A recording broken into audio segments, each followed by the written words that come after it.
So a lot of people listening to the show are working through the growth and scale process with their businesses. And, one of the things I talk about all the time is like in the world of entrepreneurship, you're sold the story that if you can just figure out how to get enough clients, you will be rich, free, and retired in no time.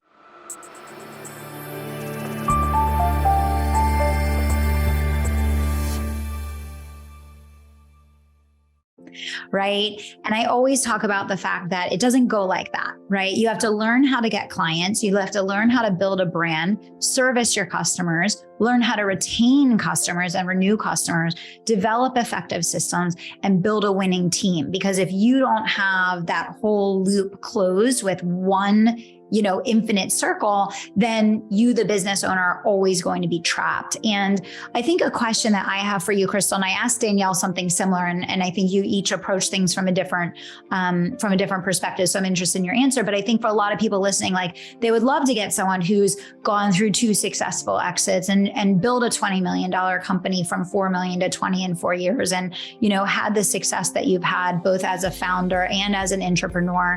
So what is it that made you feel certain and confident that you could entrust your career in the hands of me as a leader and our organization? And for the people that are listening, what advice would you give to them when they're thinking about building out a leadership team in their own organization? That's a loaded question. A lot of thoughts around that. I know it's a loaded question, but it's a really, really, really important one, because I want the people that listen to our show to learn how to create freedom. Yeah. And you cannot create freedom without building strong leaders in your company. You can't.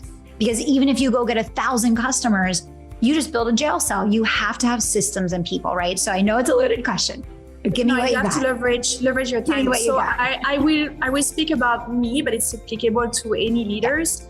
What attracts like A players or leaders is basically, it starts with your why and your vision. If you don't have a very strong culture, a why, something that really resonates deeply, it's gonna be really, really hard to find the right leader.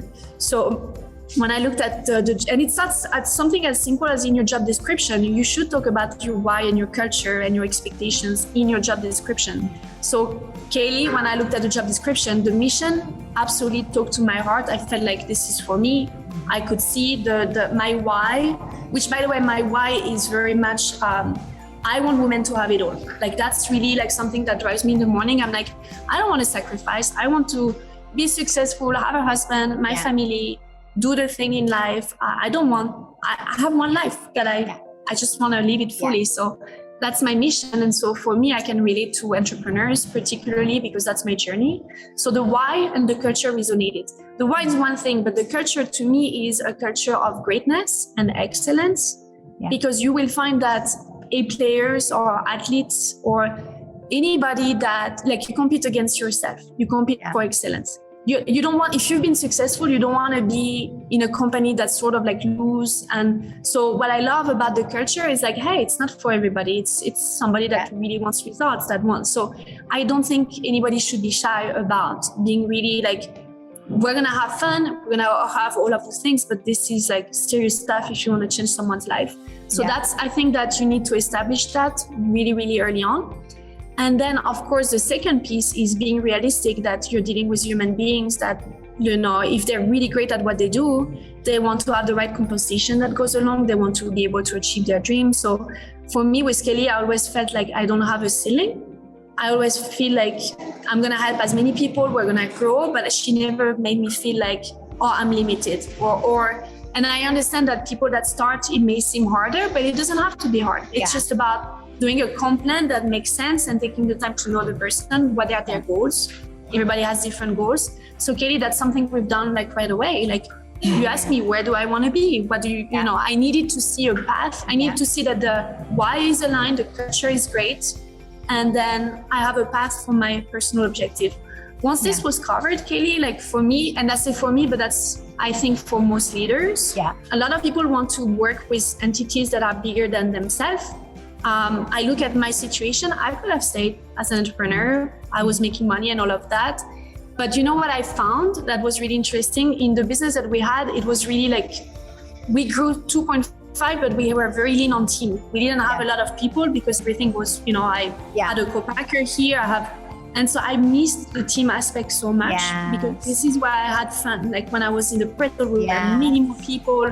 I loved that. Here I felt a little bit alone in my island, and I was like, I can continue, but I'm missing that leadership that I really love.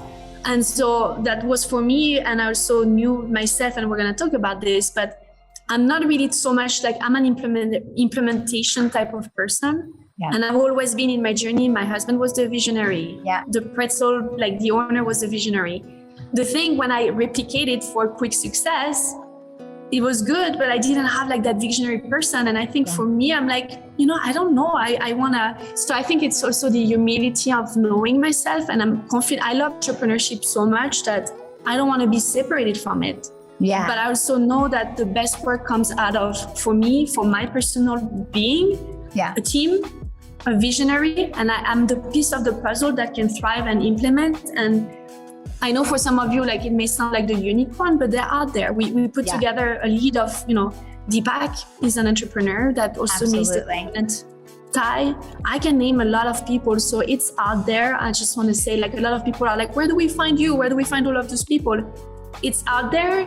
You just need to not compromise, and you need to have a very strong culture, why, and really pinpoint who you're looking for. But the team is out there. It's up to 100%. And it's vision. And I think you made a really good point, because when I look at Deepak, Ty, you, Danielle, all four of you had successful companies of your own. And all four of you also really missed being on a team. You wanted, when I talked to Danielle, I talked to Ty, I talked to Dee, it's this togetherness, like it's this sense of purpose where we're all going on this mission together, and there's like something bigger than us that we're all working towards, and we're not on these islands. It's like we're in it together, we're linking arms, we believe, we see the vision. So I think that's a huge thing as far as, people that have had success, they've enjoyed certain elements of what they've done, and then when they're ready for the next season of their career, the next 10, 15 years of their career, they're looking for something to complement the experience that they already have. So it might just look slightly different, but I agree with you. They're absolutely out there. And I think personally, it all begins with vision. I started talking about this, Krystel, about 2.5 years ago. That's when I started really talking about, okay, I'm going to build an executive team for my company. I'm going to hire people that have actually run organizations at the size or larger than mine. I'm going to find people that have as much talent and capability from an entrepreneur standpoint as I do. And so this process for me, which was a long and very difficult one, and we'll talk about that. But obviously, Krystel, you've seen some of the people that had to, come in and then needed to be removed that weren't the right fit at an executive level.